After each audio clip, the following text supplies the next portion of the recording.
this is one of our classic questions, and most of you fared all right in it. So we're going to say the velocity of a bullet can be determined using a ballistics pendulum. A 5-gram bullet is fired at a 1 kilogram block, and the velocity of the bullet is given. Calculate the momentum of the bullet before it strikes the wooden block. Not too difficult. P is equal to mv. You've just got to convert that mass into kilograms, and that's divided by 1,000, and then multiply by the velocity, and you land up with 2, and the units for momentum is kilograms, meters per second. Not difficult, and you've got to get that right. Calculate the velocity of the bullet and the wooden block directly after the collision. So now we need to say that, and you've got to write this. I wasn't very strict in it, but you do need to write it. Momentum before is equal to momentum after a collision. The momentum before was, firstly, the bullet, which we've already worked out, 2, plus the block, which is standing still, which is 0, is equal to 1,005. In other words, I've added those two masses together, the 1 kilogram plus the 5 grams, and multiply that by a velocity that I do not know, and I land up with 1,99 meters per second. And when it's just asking me for a velocity, I need a direction, and that is forwards, or in the direction of motion. Is the collision elastic or inelastic? Show all your calculations. Well, first we need to know what an elastic or inelastic collision is. It's got to do with whether kinetic energy is conserved.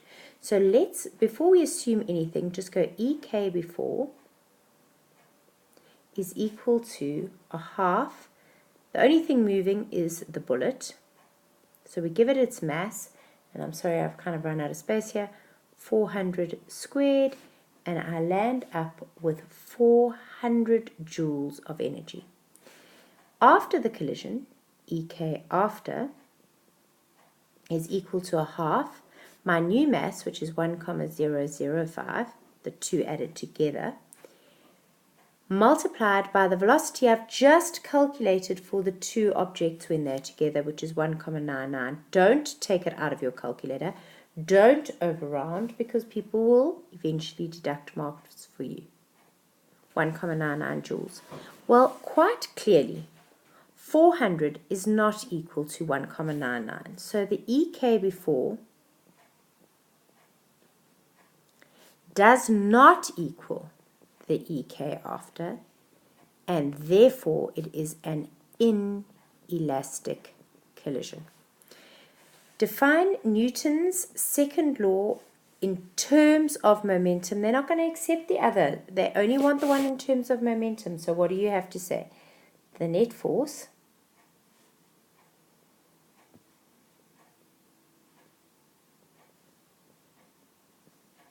acting on an object, because we all know that Newton's second law is all about the net force,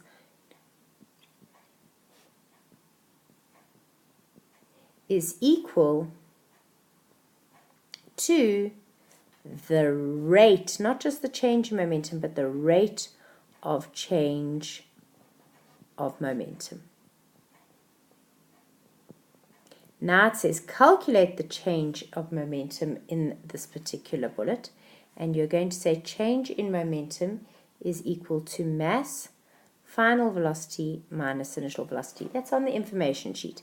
We're only interested in the bullet, 0,005, and then we're going to say the final velocity was 1,99 minus the initial velocity of 400, and that is going to be equal to negative 1,99 kilogram meters per second. But I'm going to reinterpret. I have to interpret this negative sign over here. And so it is 1,99 kilogram meters per second against the motion, or to the left, or opposite direction, something along those lines. Then it says calculate the magnitude of the net force of the bullet that the bullet exerts on the block during the impact time. So change in momentum over change in time is equal to the net force. We've just said that in a definition over here. So we're going to say that that is equal to 1,99. And what is a microsecond? It's 500 times 10 to the negative 6, which is 0,0005. And that turns out to be 3,980 newtons. We want the magnitude. We do not need a direction. How could you modify this block to reduce the impact force? Now, very typically, whenever we're trying to reduce impact force, we want it to last longer. So what if we made the block softer? Therefore, you would have a longer impact time. And if this number was bigger, this number would land up being smaller. Therefore, a lower force.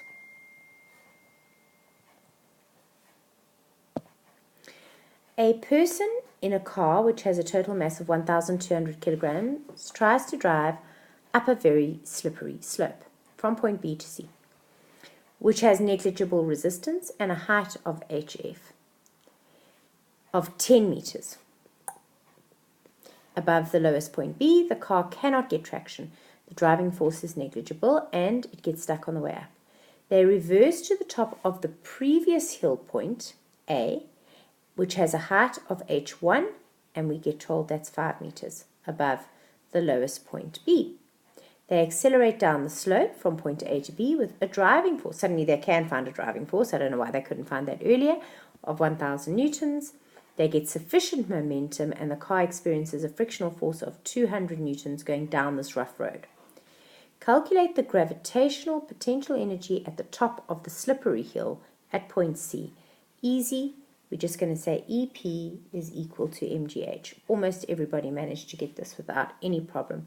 So it's 1,200 times 9,8 multiplied by 10, and you land up with 117,600 joules. State the law of conservation of mechanical energy. You need to use the word isolated system. In an isolated system, mechanical energy is conserved. And I think that you really should say mechanical energy is kinetic energy plus potential energy, but the SAGS doesn't, so don't worry about it. Verify the minimum velocity the car will need to be traveling at point B in order to be able to get up the slope. And it says here to be able to get up the slope to point C is 14 meters per second. So we just have to check that we can get 14. Note that the friction and the driving force are negligible. All right.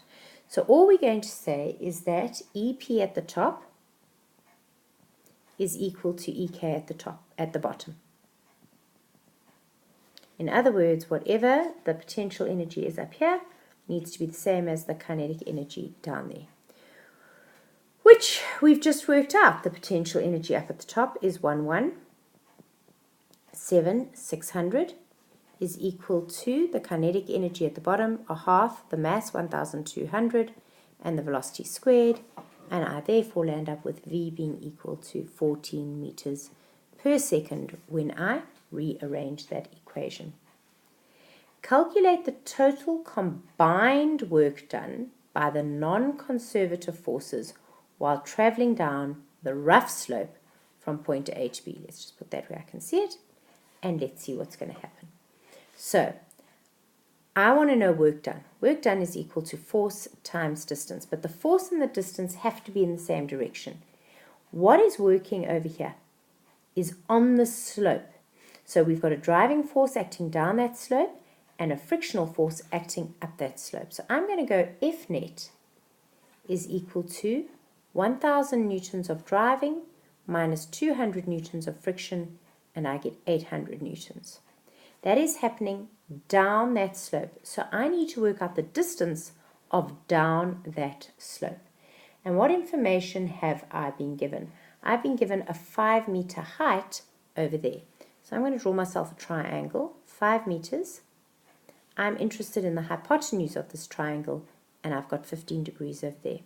I know what the opposite side is, which means I'm going to deal with sine. Sine of 15 is equal to opposite, which I do not know, over hypotenuse, and my hypotenuse turns out to be 19,32. So the force is equal to 800, and in the same direction, 19,32. And therefore, my force is going to be equal to 15,454,82. Sorry, that's not a force, it's a work done. Work done is force times distance, and that's going to be in joules. Now they say, using your answers in 2.3 and 2.4, calculate the velocity that the car will need to be traveling before they start descending down the rough slope. Now, this is a level 4 question, really a level 4 question, so let's think about what's happening. All the energy at the top, and then you've got to agree that I've added that energy to the system, and I have to get to having 14 meters per second down there, or if you prefer, 117,600 joules at the bottom. So how am I going to do this? I'm going to think about it logically, and I'm going to say the potential energy at the top plus the kinetic energy at the top plus whatever energy I added, and the energy I added is here, is going to be equal to the kinetic energy at the bottom. In other words, at point B. So let's put that in. I've got the potential energy at the top of A, which is equal to 1,200 mgh, 9,85. That altogether turns out to be 5,880. So that was my potential energy. My kinetic energy in coming down that slope is going to be equal to, at the top of the slope, sorry, not coming down, at the top is a half m, 1,200, and a velocity I don't know, at the top, at point A over here. The next thing I'm going to do is I'm going to add some extra energy to the system. That's how much energy, the energy by the non-conservative forces. In other words, what did I add or subtract? Well, I added in an extra 5,454,82, and by the time I got down to point B, I have quite clearly got 17,600 joules. So all of that together is 117,600. And now I've got a whole lot of information, and I just need to solve for this V over here. And it turns out that V comes out to be 8,5 meters per second. It's a positive value, so obviously this vehicle is moving to the right. Why do I need a direction? Because they asked me to calculate the velocity. They didn't say the magnitude of the velocity, so I need to have a direction. During a training exercise, a rugby player accelerates up a hill with a considerable friction. The player starts at the bottom of the hill from rest and runs a total displacement of a distance in a time. Define the work-energy theorem. And the work-energy theorem says that work done by a net force on an object is equal to the change in kinetic energy of the object, energy. Okay. That shouldn't be too difficult, and you've got to start learning your definitions, and you've got to be able to say them pretty much off by heart. Using the work-energy theorem, so I have to use this concept. Calculate the final velocity of the rugby player after running a total of 20 meters. You could have done this by equations of motion. To me, the work-energy theorem is the dwarfest thing in the world, but in exams, they keep asking you to use it to find an answer. So let's go through the process. The first thing I need to do is I need an acceleration. Why do I need an acceleration? Because work done is equal to force times distance. And if I want a force, I'm going to need to first find MA. If I want MA, I need to first find acceleration. So let's go. S is equal to UT plus a half AT squared. The distance was 20 meters. This whole thing started at 0. A half, I don't know the acceleration, but I do know it took place for 5 seconds, and I square that. A turns out to be 1,6 meters per second squared. The next thing I need to do is I need to work out a force. Force is equal to mass times acceleration. I've been given a mass, it's 90.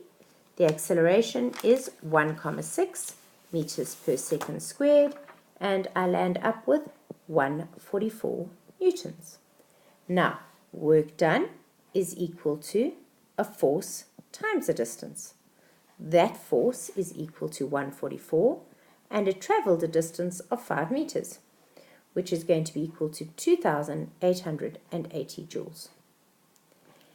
The work done is equal to the change in kinetic energy. So that's final kinetic energy minus initial kinetic energy. The guy, the rugby player, was not moving. He started to accelerate up the slope.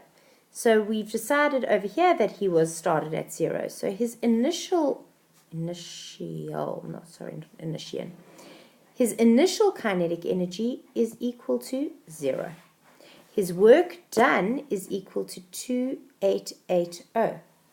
And we've got a half his mass, 90 v squared, and v will come out to be 8 meters per second.